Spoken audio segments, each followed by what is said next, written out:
कामयाबी उन्हीं लोगों के कदम चूमती है जो अपने फैसले से दुनिया बदल कर रख देते हैं, और नाकामयाबी उन लोगों का मुकद्दर बनकर रह जाती है जो दुनिया के डर से अपना फैसला बदल लेते हैं। जो डर के आगे डर जाते हैं वो जीतेंगे कैसे, वो तो जीते जी मर जाते हैं। डर एक ऐसी फीलिंग है जो कहीं ना कहीं हर इंसान के अंदर होती है, लेकिन कुछ लोग इससे डर जाते हैं तो कुछ ऐसे हैं जो इससे लड़ जाते हैं। नाकामयाब इंसान डर से डर कर पीछे हट जाता है और एक कामयाब इंसान डर को डराकर आगे बढ़ता है। दोस्तों, आज का ये वीडियो आपको मोटिवेशन का पावर डोज देने वाला है, क्योंकि अब से ठीक 30 से 40 सेकंड बाद इस वीडियो में आप एक ऐसी गाथा सुनने वाले हो जिसे सुनने के बाद मैं ये दावे के साथ कह सकता हूँ कि आपके अंदर इतनी हिम्मत समा चुकी होगी कि आप डर से नहीं डरोगे, बल्कि डर को आपसे डर लगेगा। इस दुनिया के महान से महान लोगों ने ये बात बोली है कि ये जो तुम्हारा डर है ना, तुम्हारे नाकामयाबी की सबसे बड़ी वजह है। ये जो तुम्हारा डर है ना, यही है जो तुम्हें आगे बढ़ने से रोक रहा है। ये वो डर ही है जिस वजह से तुम चाह कर भी कुछ नहीं कर पा रहे हो।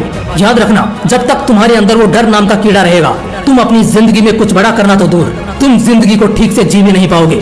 डर को कैसे डराते हैं ये तुम इस कहानी से जान जाओगे। साल 1988, जब एक 16 साल का लड़का पूरा तैयार होकर मैदान में उतरने को था एक बहुत बड़े मैच के लिए। वो मैच था इंडिया वर्सेज पाकिस्तान के बीच। भारत की स्थिति बेहद खराब थी और दूसरी तरफ पाकिस्तान एकदम जोश में भारत की स्थिति को और खराब करने की कोशिश कर रहा था। तभी इंडिया का एक और बैट्समैन अपना विकेट खो देता है और अब बारी थी एक 16 साल के लड़के की, जिसे अब टीम का भार संभालना था। वो धीरे धीरे मैदान में बढ़ रहा था, लेकिन जैसे जैसे उसके कदम आगे बढ़ रहे थे, मैदान में दर्शकों की चिल्लाहटों से उसकी धड़कनें भी तेज हो रही थी। उस मैच को देखने और सुनने वालों की संख्या लाखों करोड़ों में थी। सब यही कह रहे थे कि ये 16 साल का लड़का, जिसे अभी गलियों में बच्चों के साथ खेलना चाहिए, वो सीधा इंटरनेशनल लेवल पर खेलने आ गया। बड़ी नाइंसाफी हुई है बेचारे के साथ। सामने थे पाकिस्तान के खतरनाक बॉलर्स शोएब अख्तर, वसीम अकरम और वकार यूनिस, जिसकी अगर एक गेंद सही से जिस्म को लग जाए तो बंदा परलोक सिधार जाएगा। उस जमाने का बड़े से बड़ा बल्लेबाज भी इन खतरनाक गेंदबाजों का सामना करने से कांपता था। ऐसे में महज वो 16 साल का लड़का क्या ही कर लेता। डर तो उसको भी लग रहा था, धड़कनें उसकी भी तेज हो रही थी, मन में डरावने ख्याल उसके भी आ रहे थे। तभी सामने से पाकिस्तानी गेंदबाज अपनी रफ्तार की गेंद लेते हुए बढ़ता है और ये लड़का अंदर से पूरी तरह डरा, बस उस गेंद के छूट जाने का इंतजार करता है। वो अंदर से डर रहा था, घबरा रहा था। इसी बीच वो गेंद गेंदबाज के हाथ से छूटती है और सीधे उस लड़के के नाक पर लगती है और तभी उसके नाक से खून की धाराएं बहने लगती है। इतना खून निकलने लगता है जितने में हम तुरंत डॉक्टर के पास भागते हैं, लेकिन वो लड़का बस एक गहरी सांस लेता है, खून पहुंचता है और पट्टी करते हुए सिर्फ कुछ ही मिनटों के अंदर वापस बल्ला थाम लेता है। ये देखते ही पूरा मैदान शांत हो जाता है। गेंदबाज सोच में पड़ जाते हैं। खुद उस लड़के के टीममेट्स उससे कहते हैं कि वो रिटायर्ड हर्ट डिक्लेयर करते हुए आउट होकर मैदान से बाहर आ जाए, क्योंकि उसकी हालत गंभीर है। लेकिन बावजूद इसके वो लड़का अब एकदम निडर बन चुका था।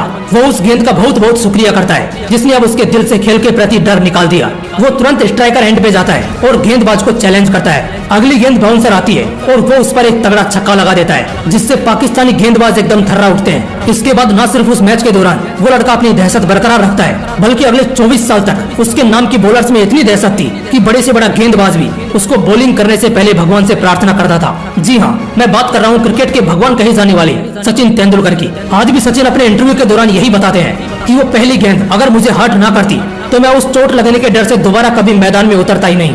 दोस्तों, कहते हैं कि डर भी उसी को डराता है जो कायर होता है, डरपोक होता है। खुद के जिगर को इतना मजबूत बना कि डर को तुझसे डर लगने लग जाए। क्या भगत सिंह को नेशनल असेंबली में बम फोड़ते वक्त ये डर नहीं लगा होगा कि उनकी इस हरकत का अंजाम फांसी होने वाला है? क्या संविधान लिखते वक्त बाबा साहेब अम्बेडकर को इस बात का डर नहीं लगा होगा कि जिस महार जाति के हाथों एक आम इंसान पानी तक नहीं पीता, उसी महार जाति के अम्बेडकर साहब के लिखित संविधान को यह देश एक्सेप्ट करेगा कि नहीं? क्या सावित्रीबाई फुले को इस बात का डर नहीं लगा होगा कि अगर वो औरतों की शिक्षा और हक के लिए आवाज उठाएंगी तो उनके परिवार, उनके पति, उनके बच्चे सभी को तड़पा तड़पा कर मार दिया जाएगा? उन्हें हर रात धमकी भरा खत मिलता था। हर सुबह जब वो औरतों को पढ़ाने के लिए जाती तो उन पर कीचड़ और पत्थर की बरसात होती। लोग उन्हें ना जाने कितनी गालियां देते, लेकिन क्या वो अपने मकसद से पीछे हटी?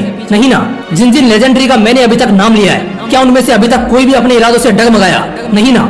एक बहादुर और डरपोक में बस इतना ही फर्क होता है कि एक फक्र से जीता है और दूसरा गुलामी में जीता है। डर को अगर हम ठीक से समझे तो हमें मालूम पड़ेगा कि ये असल में कुछ है ही नहीं। ये सिर्फ हमारे नकारात्मक ख्याल है कि अगर ऐसा किया तो ये हो जाएगा, वैसा किया तो वो हो जाएगा, वगैरह वगैरह। दोस्तों, ज्यादा से ज्यादा क्या हो जाएगा? क्या तुम यहाँ इस दुनिया में परमानेंट हो? क्या तुम्हारा परिवार परमानेंट है? क्या ये समाज परमानेंट है? इनफैक्ट जिनसे तुम डरते हो, क्या वो परमानेंट है? नहीं, बिल्कुल भी नहीं। एक दिन तो सबको परलोक सिधारना ही है। तुम भी यहाँ मेहमान हो, वो भी यहाँ मेहमान है। बस खुद की सोच को और इरादों को पक्का कर लो। दुनिया के किसी भी डर से नहीं डरोगे, चाहे तुम किसी भी सिचुएशन में डरते हो। बस इतना सोच लेना कि या तो डरना है या फिर लड़ना है। अगर डर गए तो शायद अभी बच जाओ, लेकिन पूरी जिंदगी गुलामों वाली होगी। लेकिन अगर इससे लड़ गए तो आगे की जिंदगी बादशाहों वाली रहेगी। चाणक्य ने एक बड़ी ही खूबसूरत लाइन कही थी कि जिस बात से डर लगता हो उस क्षेत्र में अपना ज्ञान बढ़ाना शुरू कर दो, आपका डर भाग जाएगा। दोस्तों, लड़खड़ाना, चलना, गिरना, संभलना, उठना और फिर डबल तैयारी के साथ जीतना, यही तो जिंदगी का सार है। लेकिन इस बीच डरना नहीं है, क्योंकि जो डर गया समझो वो अंदर ही अंदर मर गया। इसलिए डर को डरा दो, अपनी हिम्मत से हरा दो और ऐसे ही पावरफुल मोटिवेशनल वीडियोस के लिए सब्सक्राइब का बटन दबा दो।